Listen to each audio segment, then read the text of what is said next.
വിശുദ്ധ മത്തായിയുടെ സുവിശേഷം 28-ാം അധ്യായം 1-ാം വാക്യത്തിൽ അവിടെ രണ്ട് സ്ത്രീകളെ നമുക്ക് കാണാം. അവർക്കൊരു പ്രത്യേകതയുണ്ട്. എന്താണ്?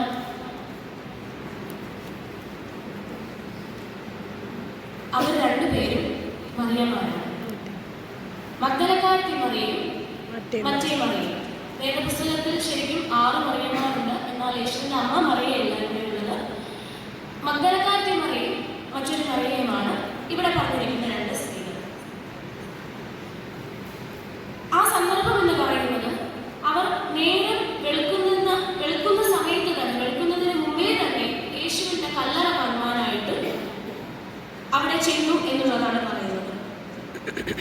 യേശുവിന് 12 ശിഷ്യന്മാരുണ്ടായിരുന്നു എന്ന് വേദപുസ്തകം നമ്മെ പഠിപ്പിക്കുന്നു. എന്നാൽ കർത്താവിന്റെ ദൂതൻ അവിടെ അവരോട് പറയുന്നുണ്ട്, നിങ്ങൾ പോയി ശിഷ്യന്മാരോട്, തുടർന്ന് വായിക്കുമ്പോൾ 28-ാം അധ്യായം 1 മുതൽ 10 വരെയുള്ള വാക്യങ്ങൾ നമ്മൾ എടുക്കുമ്പോൾ അതിൽ പറയുന്നത്, കർത്താവിന്റെ ദൂതൻ അവരോട് പറയുന്നത്, നിങ്ങൾ ശിഷ്യന്മാരോട് ചെന്ന് അറിയിക്കണം, എന്നെ ഗലീലയിൽ വെച്ച് നിങ്ങൾ എന്നെ കാണും എന്നുള്ളത്. അപ്പോൾ നമുക്ക് തീർച്ചയായും അവിടെ നമുക്ക് നിസ്സംശയം പറയാൻ സാധിക്കുന്ന ഒരു കാര്യമാണ്, യേശുവിന്റെ ശിഷ്യന്മാരാരും തന്നെ അവിടെ ഉണ്ടായിരുന്നില്ല എന്നുള്ളത്. അപ്പോൾ ഞാനൊരു കാര്യം നിങ്ങളോട് ചോദിക്കട്ടെ, ഇത്രയും രാവിലെ നേരം എടുക്കുമ്പോൾ തന്നെ അവർ വരണമെന്നുണ്ടെങ്കിൽ തീർച്ചയായും അവരുടെ ഭവനത്തിൽ നിന്നും അവരൊരു പാതിരാത്രി കഴിയുമ്പോഴെങ്കിലും ഇറങ്ങേണ്ടതായിരുന്നു. കാരണം മറ്റൊന്നുമല്ല, അന്നത്തെ ഒരു സാമൂഹിക അല്ലെങ്കിൽ ചുറ്റുപാടുമൊക്കെ നോക്കുമ്പോൾ അവർക്ക് വാഹനത്തിനുള്ള ഒരു ഗതിയില്ല. അതുപോലെ തന്നെ കാൽനടയായിട്ട് മാത്രമായിരിക്കും അവർ വന്നിട്ടുണ്ടാകുക. എന്തായിരിക്കാം ഈ സ്ത്രീകൾ യേശു കർത്താവിന്റെ കല്ലറയ്ക്ക് മുമ്പിൽ ഇത്ര ആത്മാർത്ഥതയോടും ഇത്ര വിശ്വാസത്തോടും കൂടി അതിരാവിലെ തന്നെ ആ കല്ലറയ്ക്ക് മുമ്പിൽ അവരെത്തിപ്പെടാനുള്ള ഒരു മോട്ടീവ് അല്ലെങ്കിൽ ആ ഒരു പ്രചോദനം എന്ന് പറയുന്നത് എന്തായിരിക്കാം? തീർച്ചയായും അതൊന്നു മാത്രമേ ഉള്ളൂ. ക്രിസ്തുവിൽ നിന്നും സ്ത്രീകൾക്ക് ലഭിച്ച സ്നേഹവും ബഹുമാനവും ആ ഒരു കരുതലുമാണ് അവരെ ക്രിസ്തുവിന്റെ കല്ലറയ്ക്കൽ അത്രയും ആത്മാർത്ഥതയോടും പ്രാർത്ഥനയോടും കൂടി അതിരാവിലെ തന്നെ എത്തിപ്പെടുവാനുണ്ടായ സാഹചര്യം എന്ന് പറയുന്നത്. യേശുകർത്താവിന്റെ ക്രൂശീകരണവും ഉയർത്തെഴുന്നേൽപ്പും മരണവും ഒക്കെ നടക്കുന്ന ആ ഒരു കാലഘട്ടം എന്ന് പറയുന്നത് AD 30 കാലഘട്ടമാണ്. ഈ AD 30 കാലഘട്ടത്തിൽ അന്നുണ്ടായിരുന്ന ഒരു സാമൂഹിക പശ്ചാത്തലം എന്ന് പറയുന്നത് ഒരു പാട്രിയാർക്കിക്കൽ സൊസൈറ്റി ആയിരുന്നു. അതായത് ഒരു പുരുഷ മേധാവിത്വം ഗൃഹകാര്യങ്ങളിലും അത് കുടുംബകാര്യങ്ങളുടെയും അതുപോലെ തന്നെ സാമ്പത്തികപരമായിട്ടുള്ള കാര്യങ്ങളിലൊക്കെയും തീർച്ചയായിട്ടും അവർ തീരുമാനമെടുത്തിരുന്നത് പുരുഷന്മാരായിരുന്നു. അപ്പോൾ അവർക്ക് പുറത്തു പോകുവാനോ അല്ലെങ്കിൽ മറ്റ് അവരുടെ കുടുംബത്തിലെ തന്നെ ഒരു തീരുമാനം എടുക്കുവാനോ അവർക്കൊരു അവകാശമോ ഒന്നും ഉണ്ടാകാത്ത ഒരു സാഹചര്യമായിരുന്നു. ആ സാഹചര്യത്തിലാണ് യേശു കർത്താവ് തന്റെ ശുശ്രൂഷയിലേക്ക് ഈ സ്ത്രീകളെ ബഹുമാനത്തോടും അതുപോലെ തന്നെ സ്നേഹത്തോടും കരുതലോടും കൂടി തന്നിലേക്ക് വിളിച്ച് പഠിപ്പിക്കുന്നത്. ഇത് അവർക്കുണ്ടായിട്ടുള്ള അടിച്ചമർത്തലിന്റെ അല്ലെങ്കിൽ അവർ നേരിട്ടിട്ടുള്ള അടിമത്തത്തിൽ നിന്നും ഒരു മോചനമാണെന്ന് നമുക്ക് നിസ്സംശയം പറയാനായിട്ട് സാധിക്കും. അതിന്റെ ഭാഗമായി ഒന്നാമതാണ് നിങ്ങളോട് പങ്കുവയ്ക്കാൻ ആഗ്രഹിക്കുന്ന ചിന്ത, നിന്ദ്യപാത്രമായ ഉടലുകളെ വന്യമാക്കി തീർത്ത ഉയർപ്പിന് സാക്ഷിയായ സ്ത്രീകളാണ്. അതായത് നിന്ദ്യപാത്രമായ ഉടലുകളെ വന്യപാത്രമാക്കി തീർത്ത ഉയർപ്പിന് സാക്ഷിയാണ് സ്ത്രീകളെ നമുക്കിവിടെ കാണാനായിട്ട് സാധിക്കും. അപ്പോൾ യേശു കർത്താവിന്റെ മരണം കഴിഞ്ഞു, ക്രൂശിക്കപ്പെട്ടു, ക്രൂശിൽ നിന്നും കല്ലറയിലേക്ക് കൊണ്ടുവന്നു, കല്ലറയിൽ അടക്കം ചെയ്തിട്ടുണ്ട്. എന്നാൽ ആ ശരീരത്തെ ആരും തന്നെ ഇതുവരെ സ്പർശിച്ചിട്ടില്ല. സ്പർശിക്കാത്തത് കൊണ്ട് തന്നെ നമുക്കതിനെ എന്താണെന്ന് പറയാനായിട്ട് സാധിക്കും? ആരും സ്പർശിക്കാത്തതിനെ നമുക്ക് എന്താണെന്ന് പറയാനായിട്ട് സാധിക്കും? ദിവ്യമായ ഒന്നാണെന്ന് നമുക്ക് പറയാനായിട്ട് സാധിക്കും. അപ്പോൾ നാം ചിന്തിക്കണം, ഇത്രയും ദിവ്യമായ ഒരു ഉടലിനെ സാക്ഷീകരിക്കുവാൻ അല്ലെങ്കിൽ അതിനെ കാണുവാൻ ആദ്യമായിട്ട് അവസരം ലഭിച്ചത് ആർക്കാണ്? സ്ത്രീകൾക്കാണ്.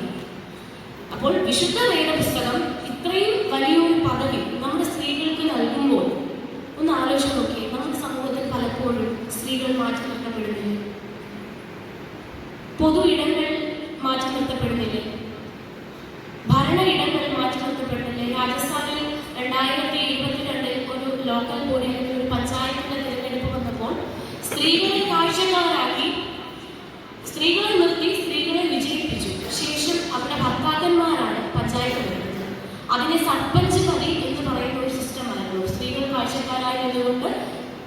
ഇലക്ഷന് ശേഷം അവർ ജയിച്ചു. പിന്നീട് അവിടെ ഭരിക്കുന്നത് അവരുടെ ഭർത്താക്കന്മാരാണ്. സ്ത്രീകൾ കാഴ്ചക്കാരായി മാറുന്നില്ല. 2, വിശ്വാസത്തിന്റെ പേരിൽ നമ്മുടെ സ്ത്രീകൾ മാറ്റി നിർത്തപ്പെടുന്നില്ല. അമ്പലങ്ങൾ, പള്ളികൾ, പൊതു ഇടങ്ങളിലൊക്കെ നമ്മുടെ സ്ത്രീകൾ മാറ്റി നിർത്തപ്പെടുന്നില്ല. തമിഴ്നാട് ജില്ലയിലെ തൂത്തുക്കുടി എന്ന ഗ്രാമത്തിൽ ഒരു ഹൈന്ദവ കുടുംബത്തിലെ 3 മക്കളിൽ മൂത്തവനായിട്ടാണ് ഭരതരാജന്റെ ജനനം. ഒരാൺകുട്ടിയായിട്ടാണ് അവന്റെ ജനനമെങ്കിലും അവൻ കാലാകാലങ്ങൾ, അവൻ പ്രായം കൂടി വരുന്തോറും അവന്റെ ഉള്ളിലെ സ്ത്രീഭാവം പുറത്തു വന്നു. തീർച്ചയായിട്ടും അത്തരത്തിൽ ഒരാളെ സമൂഹത്തിൽ വളർന്നു വരുമ്പോൾ തീർച്ചയായും ഇന്നുപോലും കളിയാക്കപ്പെടലുകൾ ഉണ്ടാകുന്നുണ്ട്. അപ്പോൾ ആ കാലഘട്ടത്തിൽ തീർച്ചയായും ഭരതരാജ കളിയാക്കലുകൾക്ക് പാത്രമായി തീർന്നിട്ടുണ്ട്. താൻ അനുഭവിക്കുന്ന ലൈംഗികമായ സമ്മർദ്ദത്തിൽ നിന്ന് വിമോചനം നേടുക എന്നതായിരുന്നു ഭരതരാജയുടെ പ്രഥമ ലക്ഷ്യം. ആ ഇടയ്ക്കാണ് അവർ ഒരു ക്രൈസ്തവ വിശ്വാസിയെ പരിചയപ്പെടുന്നത്. ക്രൈസ്തവ വിശ്വാസിയെ പരിചയപ്പെടുന്നതിലൂടെ തീർച്ചയായും അവർ ആരെ അറിഞ്ഞിട്ടുണ്ട്? ക്രിസ്തുവിനെ അറിഞ്ഞിട്ടുണ്ട്. 12ാം വയസ്സിൽ ക്രിസ്തുമാർഗം ചേർന്നു, ക്രിസ്തുവിനോടുകൂടെ ചേർന്ന് ജീവിതം ആരംഭിക്കുന്ന ഭരതരാജയെ നമുക്ക് കാണുവാനായിട്ട് സാധിക്കും. അവർ പഠിച്ച ഇടങ്ങളിൽ പഠനത്തിന് ശേഷം ലാബ് ടെക്നീഷ്യന്റെ ജോലിക്ക് പോയിട്ടുണ്ട്. അങ്ങനെ പല ജോലി സ്ഥലങ്ങളിൽ പോയിട്ടുണ്ട്. പഠനത്തിനായി പോയിട്ടുണ്ട്. ഈ ഇടങ്ങളിലൊക്കെയും ഭരതരാജ പരിഹാസം നേരിടേണ്ടതായിട്ട് വന്നിട്ടുണ്ട്. അവർ തിരസ്കരിക്കപ്പെടുകയാണ്. 2007 ലിംഗമാറ്റ ശസ്ത്രക്രിയയിലൂടെ പൂർണ്ണമായും ഒരു സ്ത്രീയായി ഭരതരാജ മാറുകയാണ്. എന്നാൽ സ്ത്രീയായി മാറിയതോടൊപ്പം അവരുടെ വിശ്വാസം അവർക്ക് നഷ്ടപ്പെടുകയുണ്ടായില്ല. CSI ബിഷപ്പായിരിക്കുന്ന ദൈവസഹായം അവരെ BTH, BD എന്നിവ പഠിപ്പിച്ചു. ബിഷപ്പ് എസ്രാ സൽഗുണം അവരെ ഒരു പാസ്റ്ററായി അഭിഷേകം ചെയ്തു. 40 കുടുംബങ്ങളുള്ള ഒരു ഇടവകയിൽ അവരെ ചുമതല ഏൽപ്പിച്ചു. സമൂഹം മാറ്റി നിർത്തിയ ഒരു ട്രാൻസ്ജെൻഡർ ഒരു പാസ്റ്ററായി മാറിയ കഥയാണ്, സംഭവ കഥയാണ് ഞാൻ നിങ്ങളുടെ മുന്നിലേക്ക് പറഞ്ഞത്. ഭരതരാജ എസ്തേർ ഭാരതിയായി മാറിയ സംഭവം.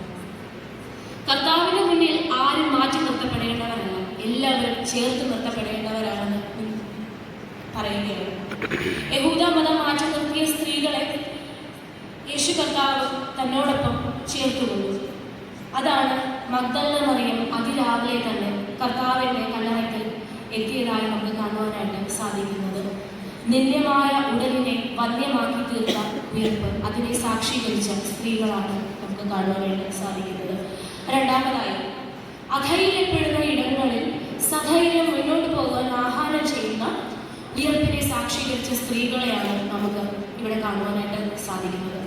അധൈര്യപ്പെടുന്ന ഇടങ്ങളിൽ സധൈര്യം മുന്നോട്ട് പോകുവാൻ ആഹ്വാനം ചെയ്യുന്ന ഉയർപ്പിനെ സാക്ഷീകരിച്ച സ്ത്രീകളെ നമുക്കിവിടെ കാണുവാനായിട്ട് സാധിക്കും. തീർച്ചയായും ഈ സ്ത്രീകൾക്ക് ഗാർഹികമായ ചുമതലകൾക്കപ്പുറം അവർക്ക് വ്യക്തികളായും കൂട്ടമായും ഗലീലയിലെ ശുശ്രൂഷയിൽ പങ്കെടുക്കേണ്ടതുണ്ട്. ദൈവദൂതൻ പറഞ്ഞതിനെ അവർ നിശബ്ദമാണ് കേൾക്കുന്നത്. തിരിച്ചൊന്നും മറുത്തു പറയാതെ ദൈവദൂതൻ പറഞ്ഞതിനെ നിശബ്ദം കേട്ട് അതിനെ സ്വീകരിക്കുന്ന സ്ത്രീകളെയാണ് നമുക്ക് ഈ വേദഭാഗത്തിൽ കാണുവാനായിട്ട് സാധിക്കുന്നത്. അതുമാത്രമല്ല, ഇവർക്ക് അസാമാന്യമായ മനോബലവും മനോധൈര്യവും ഉണ്ടായിരുന്നു. കാരണം യേശു കർത്താവാണ് അവരെ മുന്നിൽ നിന്നും നയിച്ചത്. ഇപ്പോൾ കർത്താവിനെ എന്ത് ചെയ്തിരിക്കുന്നു? ക്രൂശിക്കപ്പെട്ടു. അതിനുശേഷം കല്ലറയിൽ അടക്കം ചെയ്തിരിക്കുന്നു. സോ അവർക്കിപ്പോൾ ആരില്ല, അവർക്ക് നാഥനില്ല, അവർ അനാഥരായി മാറുകയിരിക്കുകയാണ്.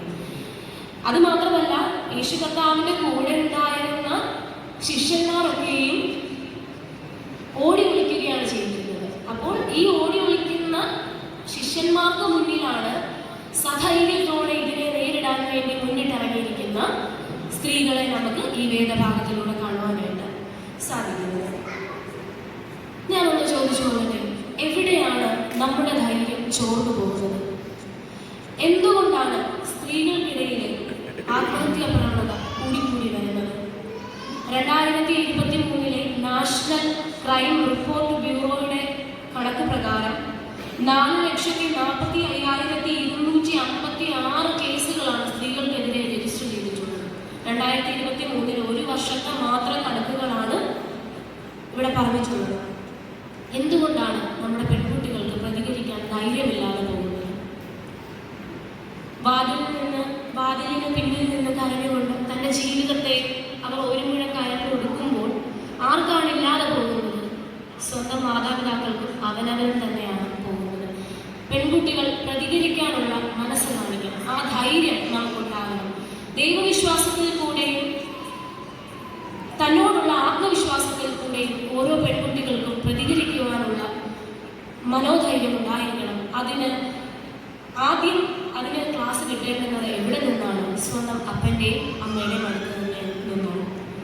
സ്വന്തം പേരൻസ് എൻ്റെ കൂടെയുള്ള ഓരോ പെൺകുട്ടികൾക്കും തോന്നുകയാണെന്നുണ്ടെങ്കിൽ തീർച്ചയായും അവർ ഒരിക്കലും എനിക്ക് ആരുമില്ലാതെ പോകുന്നല്ലോ എന്നുള്ളൊരു ചിന്ത വരുമ്പോഴാണ് പെൺകുട്ടികൾ അവരുടെ ജീവിതം അവസാനിപ്പിക്കാനായിട്ട് നിൽക്കുന്നത്. എന്നാൽ എനിക്ക് എല്ലാവരും ഉണ്ട്, എൻ്റെ ചുറ്റിന് എൻ്റെ മാതാപിതാക്കളുണ്ട്, എൻ്റെ സഹോദരങ്ങളുണ്ട് എന്ന് പറയുവാൻ നമ്മളൊരു മനസ്സ് നടത്തുകയാണെങ്കിൽ തീർച്ചയായിട്ടും ഒരു പരിധിവരെ നമ്മുടെ പെൺകുട്ടികളുടെ ആത്മഹത്യാ പ്രവണത നമുക്ക് തടയുവാനായിട്ട് സാധിക്കും. പെൺകുട്ടികളെ ധൈര്യമുള്ളവരായി വളർത്തുവാനും ഏത് പ്രതിസന്ധി ഘട്ടത്തെയും അതിജീവിക്കുവാനുമുള്ള ധൈര്യം മാതാപിതാക്കൾ അവർക്ക് നൽകുവാനായിട്ട് ശ്രദ്ധിക്കണം. കുഞ്ഞു പ്രായത്തിലെ കുഞ്ഞുങ്ങളെ ഗുഡ് ടച്ചും ബാഡ് ടച്ചും എന്താണെന്ന് തീർച്ചയായും പഠിപ്പിച്ചിരിക്കണം. ആൺകുട്ടികൾക്ക് പറഞ്ഞു കൊടുക്കണം, സ്ത്രീകളെ ബഹുമാനിക്കണം. തീർച്ചയായും പല സൈബർ ഇടങ്ങളും നമുക്ക് ചുറ്റിനും വളരെയധികം ശക്തി ആർജിച്ചുകൊണ്ടിരിക്കുന്ന ഒരു സമൂഹത്തിലാണ് നാം ജീവിച്ചുകൊണ്ടിരിക്കുന്നത്. ഓരോ ക്രൈമുകൾ എടുക്കുമ്പോഴും സ്ത്രീകളോട് അപമര്യാദയായി പെരുമാറുന്നവരെ നമ്മൾ ലിസ്റ്റ് ചെയ്യുമ്പോൾ കുറച്ച് നാളൊരു സ്കൂളിൽ വർക്ക് ചെയ്യാനുള്ള ഒരു സാഹചര്യം കിട്ടിയത് കൊണ്ട് പറയുകയാണ്. അതിൽ എല്ലാം 3, 4, 5, 6, 7 പിന്നീട് അങ്ങോട്ടുള്ളതൊക്കെയും ടീനേജ് അങ്ങനെ വരുന്ന കുട്ടികളാണ്. ഈ കൊച്ചു പ്രായത്തിൽ തൊട്ടുള്ള കുഞ്ഞുങ്ങളാണ് ഇതിനൊക്കെയും മുതിരുന്നത്. നമ്മുടെ കുഞ്ഞുങ്ങളോട് തുറന്ന് സംസാരിക്കുവാൻ മാതാപിതാക്കൾക്ക് സാധിക്കണം. അത് അമ്മമാരെ മാത്രമല്ല, പിതാക്കന്മാരും അതിനെ ശ്രദ്ധിക്കണം. നമ്മുടെ കുഞ്ഞുങ്ങളോട് നാം തുറന്ന് സംസാരിക്കുമ്പോഴാണ് അവരുടെ ഉള്ളിലെ കാര്യങ്ങൾ എന്താണെന്ന് നമുക്കറിയാൻ സാധിക്കുകയുള്ളൂ. കുഞ്ഞുങ്ങളെ പേടിക്കുന്ന കാലമല്ല, മാതാപിതാക്കളെ കുഞ്ഞുങ്ങൾ പേടിക്കുന്ന ഒരു കാലഘട്ടം തന്നെ വീണ്ടും കൊണ്ടുവരണം. ഇപ്പോഴൊക്കെയും നമുക്ക് അത്തരത്തിലൊരു കാലഘട്ടമാണ് വന്നുകൊണ്ടിരിക്കുന്നത്. തീർച്ചയായും കുഞ്ഞുങ്ങളോട് സംസാരിക്കാനുള്ള ധൈര്യം നമ്മുടെ മാതാപിതാക്കൾക്ക് ഉണ്ടായിരിക്കണം. ക്രിസ്തു തന്നോടൊപ്പം കൈപിടിച്ചുയർത്തിയത് ഇപ്രകാരമുള്ള വിശ്വാസ അനുഭവങ്ങളിലേക്കും ആത്മവിശ്വാസത്തിലേക്കുമാണ്. ദൈവത്തിൻ്റെ ബലവും മഹത്വവും കണ്ടെത്തിയ സ്ത്രീകൾക്ക് മാത്രമേ മറ്റൊരു സ്ത്രീയെയോ മറ്റൊരു പുരുഷനെയോ അവരെ കേട്ടിരിക്കുവാനും അവരുടെ സങ്കടങ്ങൾ ചെയ്ത് കാണുവാനും അവരുടെ കണ്ണീരൊപ്പുവാനും സാധിക്കുകയുള്ളൂ. മുന്നിലേക്ക് വരുന്ന പ്രതിസന്ധികളെ സധൈര്യം നേരിടുന്നവരാകുവാൻ നമുക്ക് ഓരോരുത്തർക്കും സാധിക്കണം.